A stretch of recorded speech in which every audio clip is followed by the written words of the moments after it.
guys, it's time for another episode of Dinner and a Monster.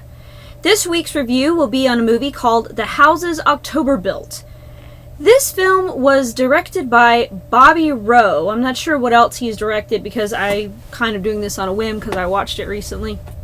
So I didn't do a whole lot of research. Now, as you know, last time we did Dead Snow and I was super excited about that movie. And then I started thinking, well, I really need to do reviews for movies I don't like. And this is one of them. Now, it's no offense to the director, no offense to the actors. I just don't like what I call a triple F film, which means a found footage film. I don't like them. The squiggle cam, I want to see things. I mean, we live in a society today where you need to put the monster in our face. Not every movie can be just as good as Cloverfield, which Cloverfield was amazing, but you saw what was going on at the same time. It wasn't all, you hear it, but you can't see what's going on, and stuff like that. I mean, this movie was okay. It's about 5 friends that go on a road trip to find the ultimate haunt, or haunted house. I believe it's called the Blue Skeleton. The weird thing is, and I thought this might end up being a good movie for something that is found footage, because they go to their first haunt, and you see some of the characters, like a girl with a porcelain face. She looks like she's a doll, and I think that one has a clown.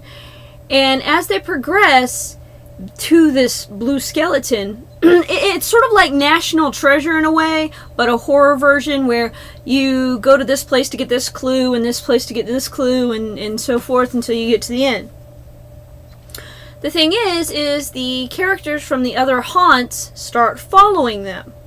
In fact, one of them takes a video camera inside the Winnebago that they're in and starts filming them while they're asleep.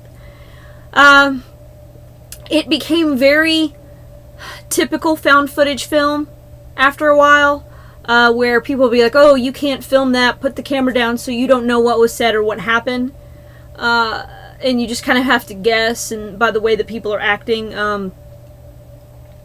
But these actors, or these characters, keep following them through to each house, not even following them in the house, but appearing in the middle of the street or wherever their Winnebago is, outside their windows. Again, one gets inside of the the Winnebago while they're asleep.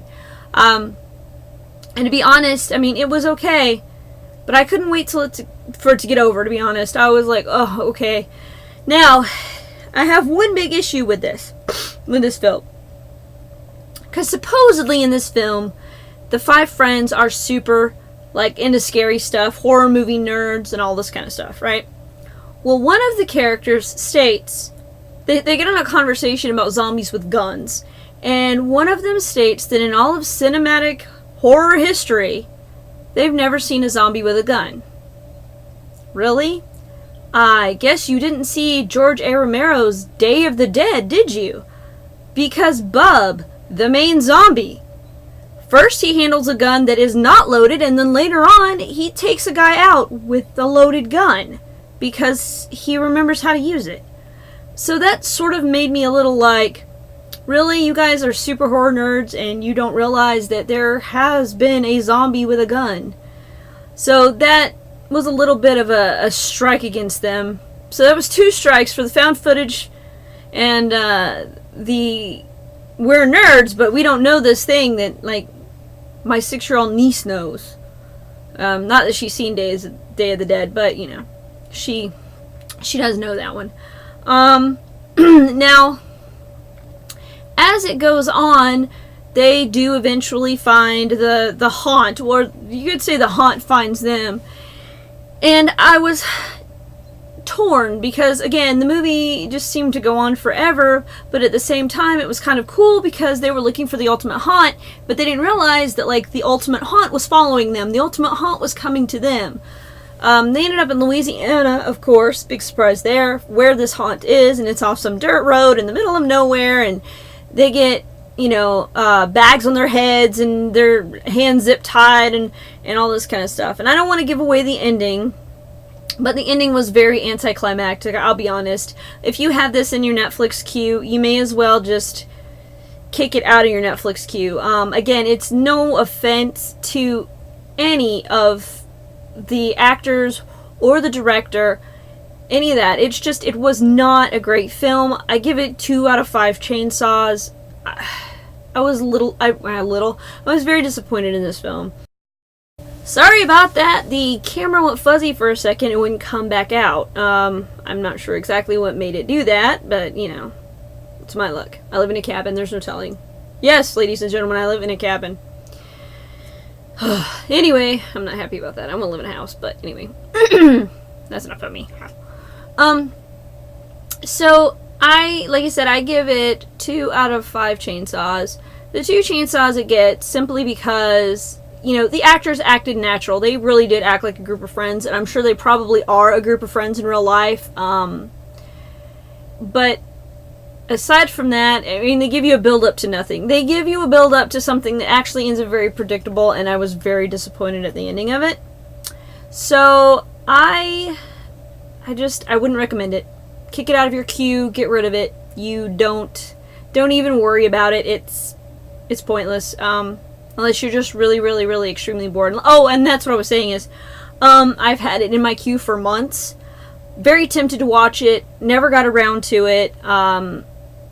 And I got a wild hair this past week and went, you know what, I may as well finally watch this movie, and then maybe if it's good, I can do a review of it. And it turned out not to be good, but I wanted to do a review of it anyway for those of you who have not seen it. So, yeah, so The Houses October Built is not really worth it. Unless you like the kind of found footage stuff, then it's okay. But Cloverfield is my main found footage movie that I really like. There are a couple here and there, but not this one. This one's, I don't recommend it. So anyway, I guess I'll see you guys next time. I'm not sure what I'm going to review. I've seen a lot of movies lately. Some of them are real stinkers, but I've seen them recently and I really want to get them out of the way. But I don't want everything to seem like a negative review or everything to seem like a positive review. So I'm just kind of debating on how I'm going to go about that. So again, please subscribe, because I would like to know that there are people out there that do appreciate what I'm doing, because it's, you know, I get, you know, seasonal depression, so I am not really usually in the mood, but I figured this would probably help me get out of that, and it has so far. But yeah, I would really appreciate a subscription, like, and I'm going to put the trailer for this film in the comments below, well, in the show more section. But if you can think of a movie you'd like me to watch and give a review because you haven't watched it, or maybe you have watched it and you're not so sure about it, again, leave it in a comment and I will see what I can do. And I will see you guys next week. Take it easy.